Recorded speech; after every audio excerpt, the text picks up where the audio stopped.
Hello, and welcome back to the King's Exploit channel. We have enabled the YouTube auto translation option for the benefit of those who wish to see subtitles in their preferred language. Please let us know the quality of the translation and from where you are watching the video. Don't forget to like, comment, and subscribe to the channel. Your feedback will help to improve the quality of the channel. Buckle up, and let's now dive into watching the entire video. Today, we're swapping the tube for a watery chariot, setting sail on a Thames River cruise from London to the world-famous Kew Gardens. Buckle up, grab your sunnies, or raincoats, it's London, after all, and let's dive into this urban adventure. As we chug past iconic landmarks like the Houses of Parliament and Buckingham Palace, feel the grandeur of London unfurl before your eyes. Imagine history whispering from these grand facades, each bend in the river revealing a new chapter in the city's story. Look out for the majestic Tower Bridge, a Gothic sentinel guarding the river's heart. Imagine yourself crossing its famous walkways, soaking into panoramic views. As we sail west, the urban fabric loosens, replaced by pockets of leafy tranquility. We're entering the world of riverside towns like Putney and Fulham, where life slows down and pubs beckon with cozy fireplaces. So, fellow explorers, what are you waiting for? Set sail on your own Thames adventure and discover the magic that awaits just beyond the urban horizon. Leave a comment below and share your favorite Thames experiences. Until next time, happy travels!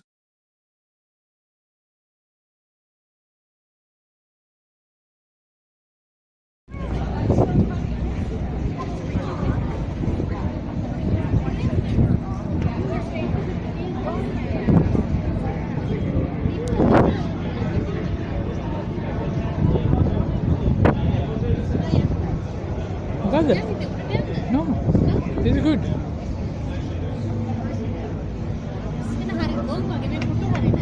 May go to party.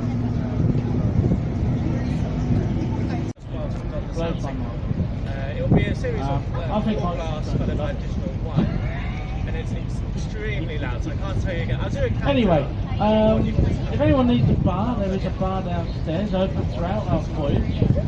A little bit fewer and further between on our journey, so I am going to start going considerably more into Newton. So before I go though, brief bit about our journey. We're undertaking a 2-mile journey up to Hampton Court. So I'm not going to lie, ladies and gents, it's not the best journey today.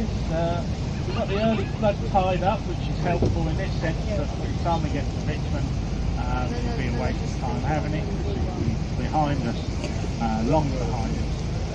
But there's a general idea of a timetable for you today. If you're going up, now we're going to wave goodbye to Westminster here on the right hand side, and we'll look up on the embankment wall in the corner just by the bridge where you see London's First Lady Driver. That is Queen Boadicea, or Boudica, depending on whether you're Roman or not, would be depending on what you would call her. She was Queen of the Iceni tribe.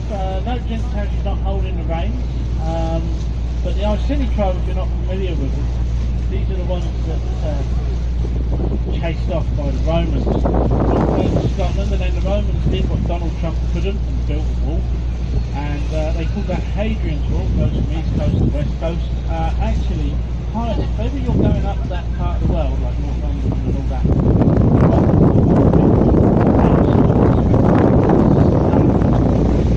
we're now going under Westminster Bridge. The only bridge that's 7 span across the River Thames. On the right hand side we have a building that locally we call the Westminster Gasworks, after all the hot air that comes out here on a regular basis. Although its proper name is the Palace of Westminster. You've got the big tower that everyone calls Big Ben with a clock on the front. Well, the clock actually points in all directions, but it's not the tower known as Big Ben. The tower is originally the St Stephen's Clock and Bell Tower, although these days Elizabeth II Tower, as it was renamed after our longest reigning monarch.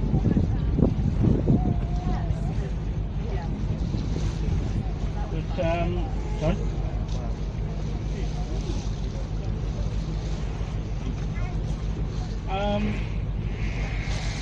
Must be train of thought, no?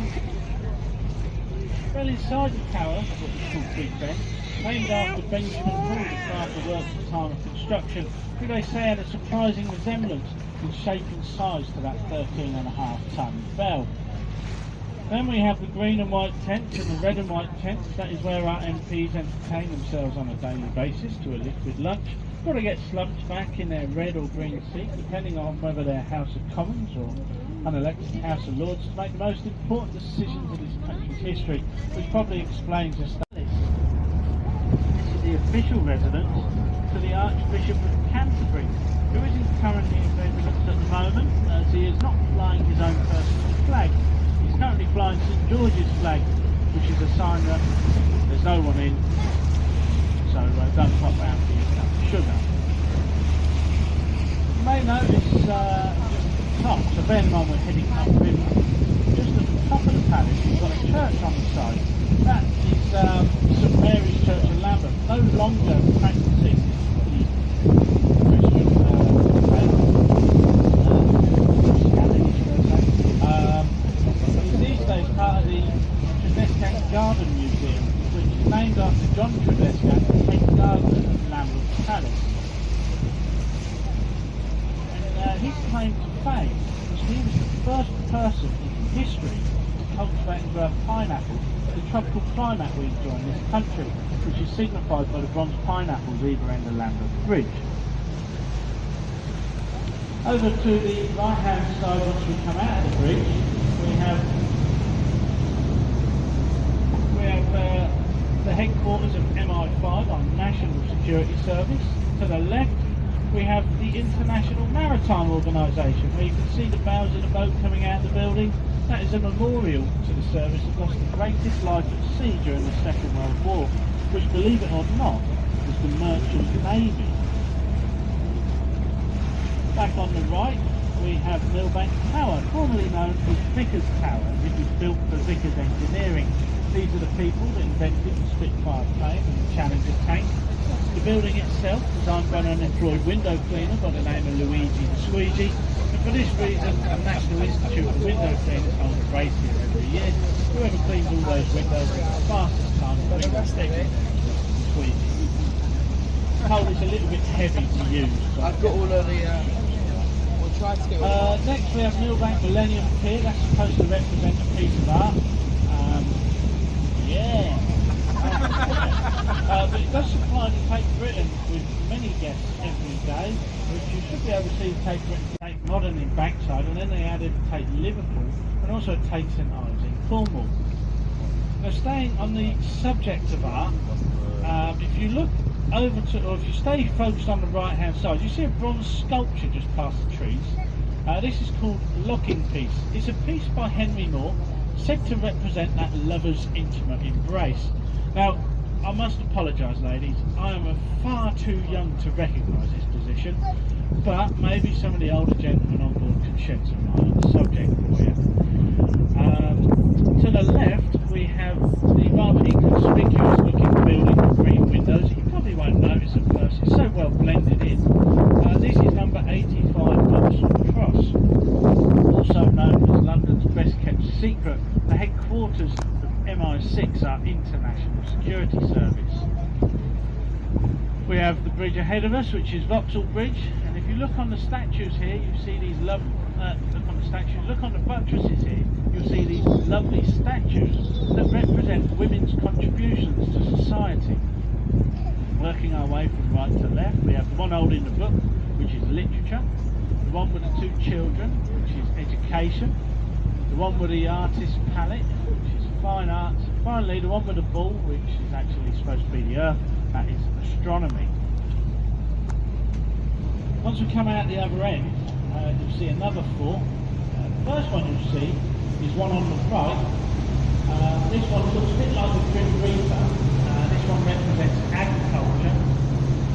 And then to the left you have the one holding St Paul's Cathedral, which is architecture, the one holding the locomotive rocket, which is engineering, and finally the one holding the pot. No prizes for that one's pottery.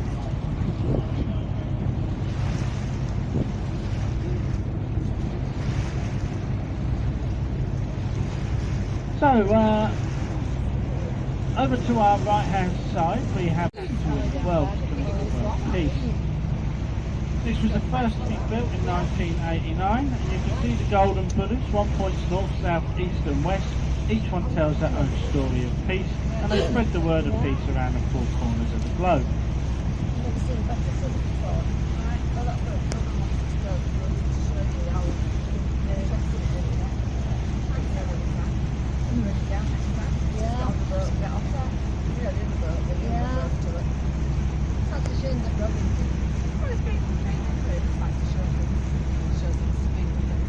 So, over to the right, we're following along Caney Walk. To get a 90% pass mark or higher, has to redo the trip all over again.